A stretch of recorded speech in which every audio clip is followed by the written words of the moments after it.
یاد رکھو جب اللہ کی مدد آنے والی ہوتی ہے تو یہ دو نشانیاں بھی اچانک ظاہر ہونے لگتی ہیں۔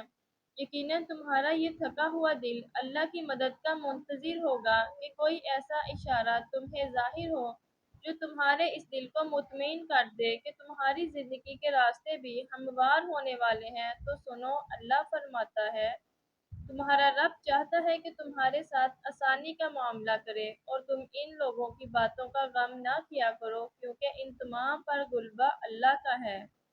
اگر تمہاری زندگی کے چند اوراق خراب ہو گئے ہیں اور تم ڈپریشن کی طرف جا رہے ہو، بے سکون ہونے لگے ہو، تو جان رکھو کہ کچھ اوراق خراب ہونے کا مطلب ہرگز یہ نہیں ہوتا کہ پوری کہانی خراب ہو گئی ہے۔ تمہیں تمہارے حال پر چھوڑ نہیں دیا گیا، اور مومن کا اعتماد اسباب دنیا پر نہیں بلکہ اللہ پر ہونا چاہیے۔ اور بظاہر ماحول میں سازگاری کے آثار نظر نہ آتے ہوں تب بھی اپنے رب پر پورا پورا بھروسہ رکھو۔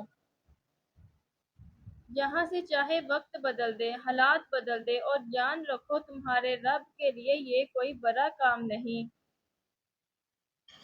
اللہ فرماتا ہے، جہاں کہیں بھی تم ہوتے ہو اللہ تعالیٰ تمہارے ساتھ ہوتا ہے، اور جس کا یہ یقین قائم ہو جائے نا، تو اللہ کی ایمان ڈھونڈو جہاں تمہارے لیے راحتوں کا سامان۔ تم اگر اللہ کی طرف چل کر آؤ گے تو وہ تمہاری طرف دوڑ کر آئے گا۔